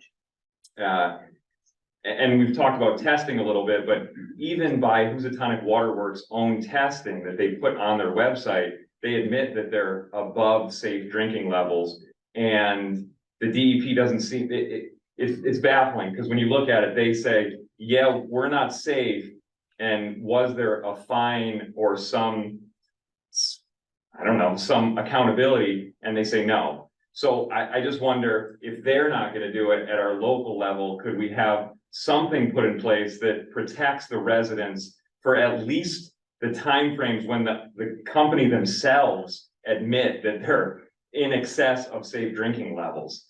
It just seems to me that that's like the simplest level that could be afforded the residents. Let's hurt the Mercers at least by saying the residents, the entire body, now we're gonna give you back $300 if you show us receipts for whatever, but you don't have to pay that money. If you're admitting your water's not safe, the residents do not have to pay for that product. Thanks.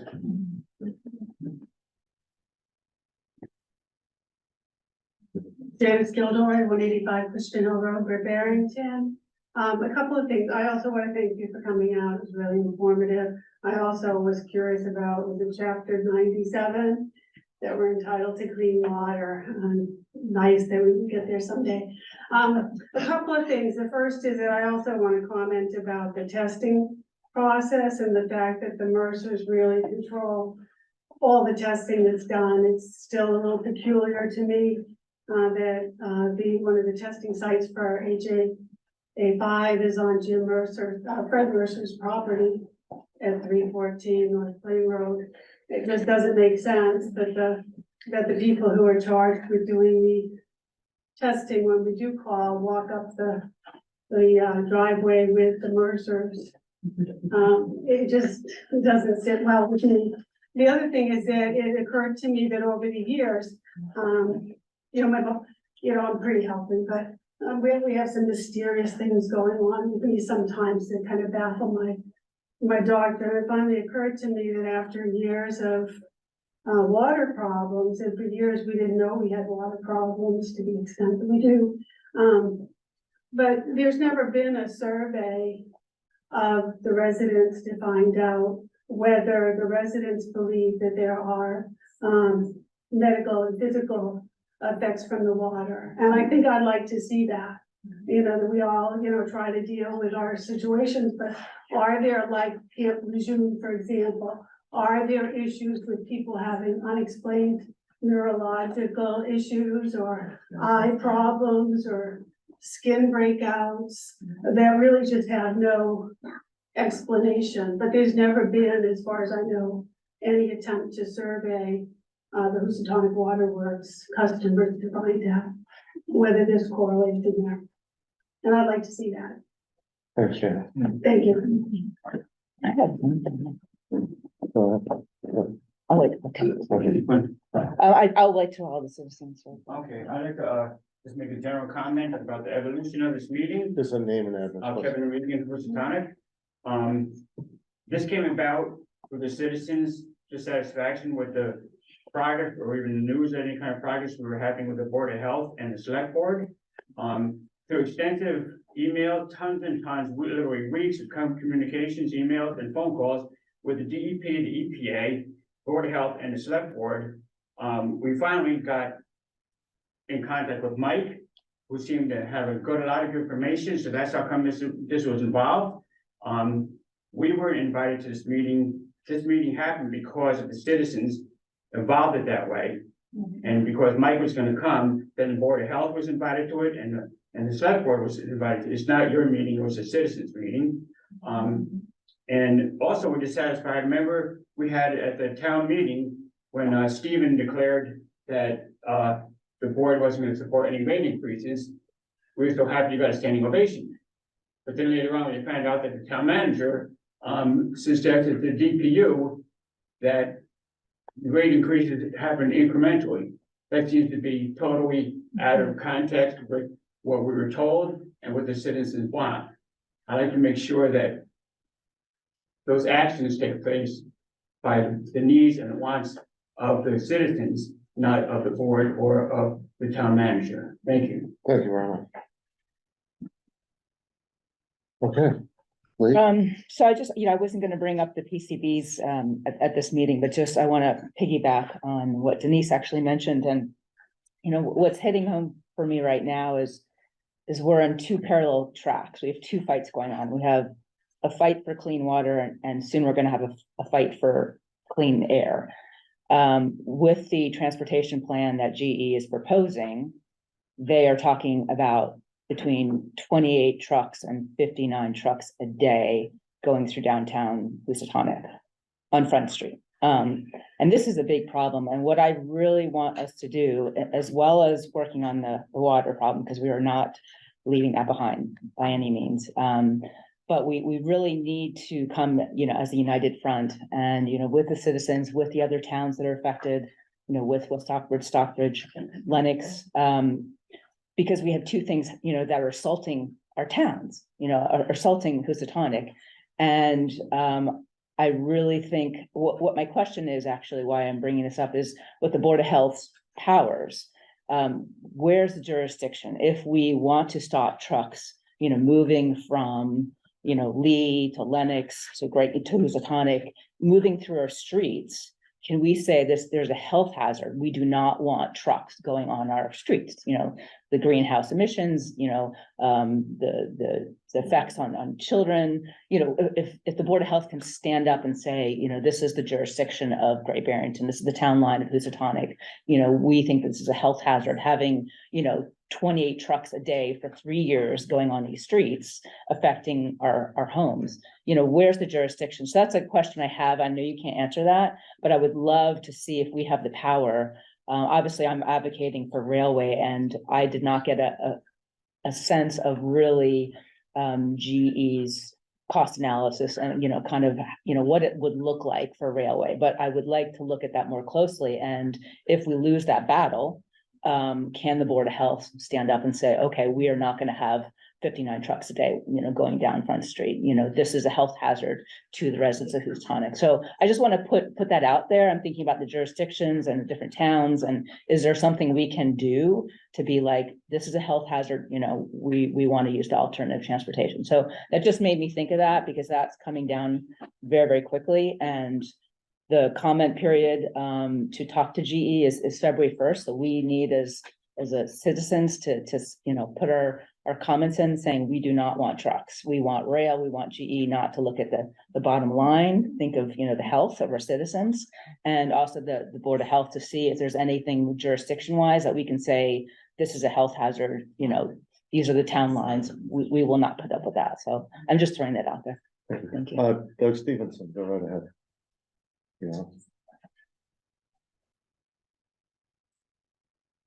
Just unmute yourself, Doug. Thanks. Thank you. Doug Stevenson, 351 North Plain Road in Housatonic. I think I was most encouraged to hear that not only does the board have the power to enact health regulations, but they also have the obligation. Because it's one thing to have the power, but it's another thing to use it. Sorry. But that's it. Thanks. Thanks, Doug. Okay, any media time? I just got a comment for Lee. No, we're not going back and I forth. mean, what you're specifically talking No, about? but you've spoken once, we're not going back and forth. Okay, I'll talk to you later. Yeah, talk to her, that's fine, you can talk to me, I'd be happy to. Okay, thanks. Seeing no media, by unanimous consent, we are adjourned. Thank you, everyone.